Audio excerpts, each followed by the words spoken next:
बच्चों, समकालीन भारत यानी कि भूगोल कक्षा 10 का पाठ 2 है वन एवं वन्य जीव संसाधन। इससे पहले हम इसी पाठ में जैव विविधता और वनस्पति एवं जीवों की श्रेणियों के बारे में जान चुके हैं। आज है वनस्पति जात और प्राणी जात, यानी कि वनस्पति और प्राणियों के ह्रास का मतलब है कम होना के कारण, यानी कि ये कम हो रहे हैं, इनकी संख्या लगातार घटती जा रही है। तो इसके क्या कारण हैं? तो इसके कारण में मुख्य जो है नंबर 1 मानवीय क्रियाकलाप ही है। मानव द्वारा किए जाने वाले विभिन्न क्रियाकलापों द्वारा जो है इन वनस्पतियों और प्राणियों पर संकट उत्पन्न हो रहा है, क्योंकि मानव द्वारा ही अपने प्रयोग के लिए लकड़ी और ईंधन, पत्ते, रबर, दवाइयाँ आदि जो है इन्हीं वनस्पतियों से ली जाती हैं। इसके अलावा अन्य विभिन्न प्रकार के इन्हीं वनस्पतियों से ये लिया जाता है। इसके अलावा भोजन से संबंधित अनेक खाद्य पदार्थ और पशुओं के लिए चारा जैसी चीजें भी इन्हीं वनस्पतियों से क्या होती हैं, ली जाती हैं। और जिस कारण जो है वनस्पतियों पर दिन प्रतिदिन जो है और इनका अत्यधिक दोहन कर रहा हो। और पशुचारण पशुओं को चराना है। पशुचारण से बहुत ज्यादा नुकसान तो नहीं होता है, लेकिन फिर भी ये वनस्पतियों के छोटे छोटे वनस्पतियों के को नष्ट करने में सहायक होते हैं। उसके बाद जो हमारे इनके ह्रास के कारण में उपनिवेश काल में रेल लाइनों का निर्माण, जब उपनिवेश काल था उस समय रेल लाइनों का निर्माण किया गया। बच्चों, उन रेल लाइनों को बनाने के लिए ठोस प्रकार की लकड़ी, जो बहुत अति उत्तम लकड़ी मानी जाती है, उस प्रकार की लकड़ी चाहिए थी। इसके लिए जो है उन जंगलों से अच्छे पेड़ या अच्छे जाति के पेड़ काट लिए गए, जिससे जंगलों का क्या हुआ, विनाश हुआ। रेल लाइन के निर्माण में हमने पिछली कक्षा में पढ़ा था कि 1 किलोमीटर रेल लाइन में लगभग 1700 से 2000 स्लीपर लगते हैं। तो इन स्लीपरों के लिए जो है हजारों और लाखों पेड़ काटे गए, जिससे क्या हुआ, जंगलों पर या वनस्पति पर क्या हुआ, बहुत प्रभाव पड़ा। उसके बाद कृषि, जब भोजन की अधिक आवश्यकता होने लगी, जनसंख्या बढ़ने लगी, तो उससे क्या हुआ, कृषि का विस्तार करने की जरूरत पड़ी। तो इस कृषि के विस्तार के लिए भी क्या हुआ कि इन जंगलों को भी काटा गया, जिससे जंगलों पर प्रभाव पड़े, सिकुड़ते गए। वाणिज्य वानिकी, और इस उपनिवेश काल में वाणिज्य वानिकी का प्रयोग किया गया, क्योंकि उन्हें अच्छे प्रकार की लकड़ी चाहिए थी। और उसके लिए उन्होंने वाणिज्य वानिकी का अर्थ यहाँ पर यह है बच्चों, जो प्राकृतिक वनस्पति या पेड़ पौधे या वन है, उनको नष्ट करके एक विशेष प्रकार के पेड़ पौधों को ही लगाना, और क्रम से और लाइन से लगाना, यही वाणिज्य वानिकी कहलाता है। और उपनिवेश काल में प्राकृतिक जंगलों को नष्ट करके वाणिज्य वानिकी का प्रयोग किया गया, यानी कि एक विशेष प्रकार के जिस तरह की उनकी लकड़ी चाहिए थी, वही लकड़ी वाले पेड़ वृक्षों का वहां पर रोपण किया गया। इसी को हम वाणिज्य वानिकी कहते हैं। इससे भी क्या हुआ, हमारे प्राकृतिक वन धीरे धीरे नष्ट हो गए। अब यहाँ पेड़ तो लग रहे थे, लेकिन जो प्राकृतिक वनस्पति, विभिन्न प्रकार की वनस्पतियां थी, वो नष्ट हो रही थी। इससे क्या है, पारिस्थितिकी तंत्र को क्या हो रहा था, नुकसान हो रहा था। खनन और विभिन्न खनिजों के खनन के लिए जो है जंगलों का वहां खनन किया गया, उससे भी क्या हुआ, वनस्पतियों का, यानी कि जंगलों में खनन किया गया तो वनस्पति का विनाश हुआ। और शहरीकरण, और दिन प्रतिदिन बढ़ते हुए शहरीकरण के कारण भी हमारे वनों को बहुत विनाश हो रहा है, क्योंकि जो शहर बढ़ रहे हैं धीरे धीरे करके, इनसे हमारा क्या हो रहा है, जंगल घट रहे हैं, यानी कि पेड़ पौधे घट रहे हैं, हमारे जंगल घट रहे हैं।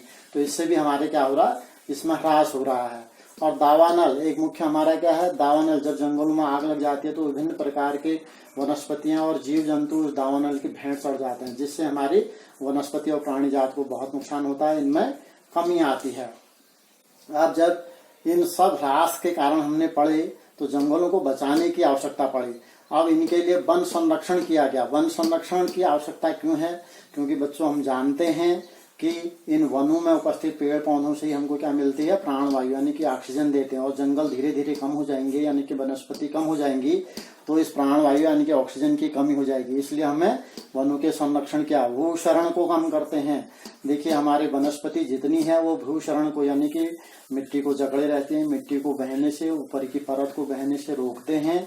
इसलिए हमें किसकी, वन संरक्षण की क्या है, आवश्यकता है। प्रदूषण कम, दिन पर दिन हमारी मानवीय क्रियाओं के द्वारा जो है दिन प्रतिदिन जो है प्रदूषण बढ़ते जा रहा है पर्यावरण में। और इस प्रदूषण के कारण हमारी वनस्पतियां और विभिन्न प्रकार के जीवों को खतरा उत्पन्न हो गया। बहुत से वनस्पति और जीव जो है लुप्त हो गए हैं, संकटग्रस्त श्रेणी में आ चुके हैं।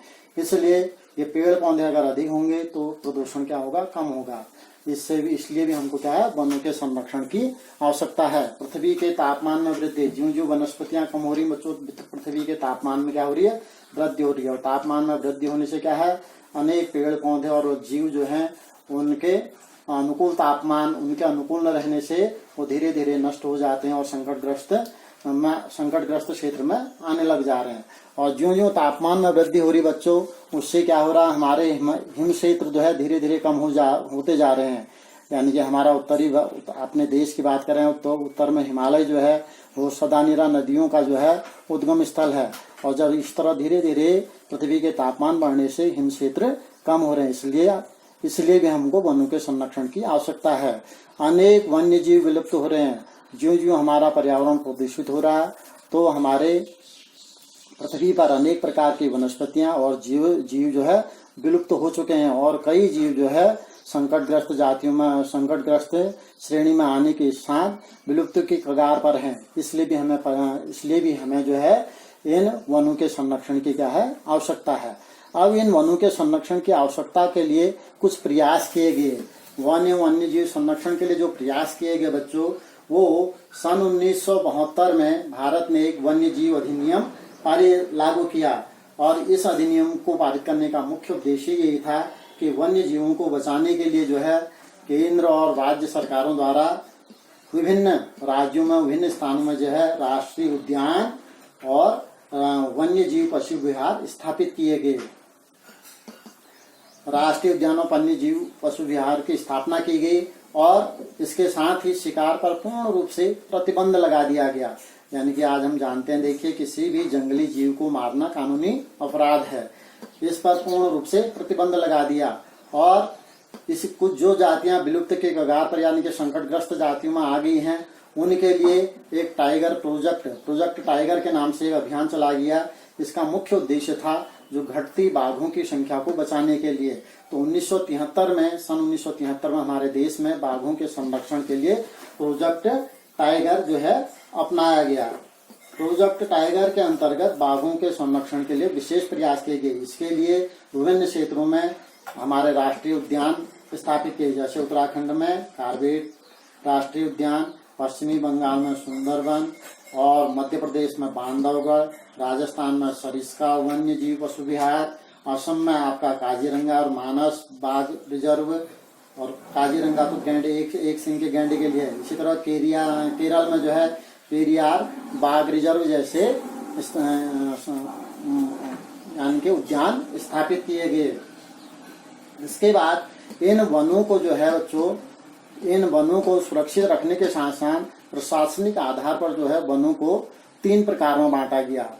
जो प्रशासन यानी कि सरकार की ओर से वनों को 3 श्रेणियों में रखा गया। एक को कहते हैं हम आरक्षित वन, दूसरे को कहते हैं रक्षित वन और तीसरे को कहते हैं अवर्गीकृत वन। वैसे तो धरातलीय संरचना या मृदा की असमानता के कारण जो है हमारी जो प्राकृतिक वनस्पतियों में भिन्नता पाई जाती है। इसके कारण जो है हमारे वन जो थे उष्ण कटिबंधी यानी कि पर्णपाती वन, उष्ण कटिबंधी वर्षा वन, उष्ण कटिबंधी कटीले वन व झाड़ियां, शीतोष्ण कटिबंधी अल्पाइन या टुंड्रा वन, मैंग्रोव वन आदि में वर्गीकृत थे।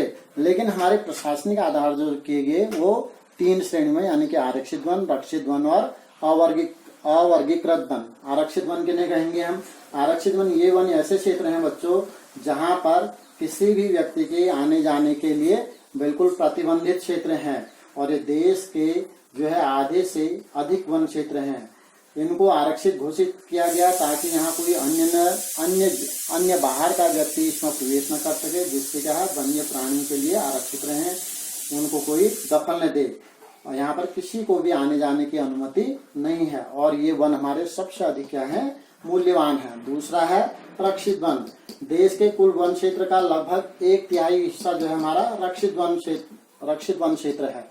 इसमें कुछ विशिष्ट प्रतिबंधों के साथ जो है उसके आसपास के लोगों को पशुचारण यानी कि पशु चराने की या खेती करने की या उन वनों से जो है जो वन के उत्पाद है उनको दोहन करने की अनुमति है, लेकिन कुछ प्रतिबंधों के साथ। और तीसरा है अवर्गीकृत वन। अन्य सभी प्रकार के वन और बंजर भूमि, इनके अलावा जो है अन्य सभी प्रकार के जितने भी बंजर भूमि है या वन है और जो सरकार या व्यक्तियों या समुदाय के स्वामित्व वाले हैं, जिनमें समुदाय के लोग उसका यूज करते हैं, प्रयोग करते हैं, वो सब क्या आते हैं, अवर्गीकृत वन क्षेत्र में आते हैं। तो इस प्रकार हमने आज जाना वनस्पति और प्राणी जात के ह्रास के कारण जाना, वन संरक्षण की आवश्यकता क्यों पड़ी, वन एवं वन्य जीव संरक्षण के लिए क्या प्रयास किए गए सरकार द्वारा, उसके बाद जो है प्रशासनिक आधार पर वनों को किस प्रकार बांटा गया है। तो इसके आधार पर इन 3 प्रश्नों को करेंगे। वनस्पति जात एवं प्राणी जात के ह्रास के कारक लिखिए। इन कारकों के बारे में आप 1-2 लाइन लिख भी सकते हैं। वन संरक्षण की आवश्यकता क्यों है, इसके लिए क्या प्रयास किए गए, आवश्यकता क्यों है और क्या प्रयास किए गए हैं। उसके बाद प्रशासनिक आधार पर वनों के प्रकार लिखिए। प्रशासनिक आधार इन टॉपिक को लिख करके आप इनके बारे में भी लिखेंगे।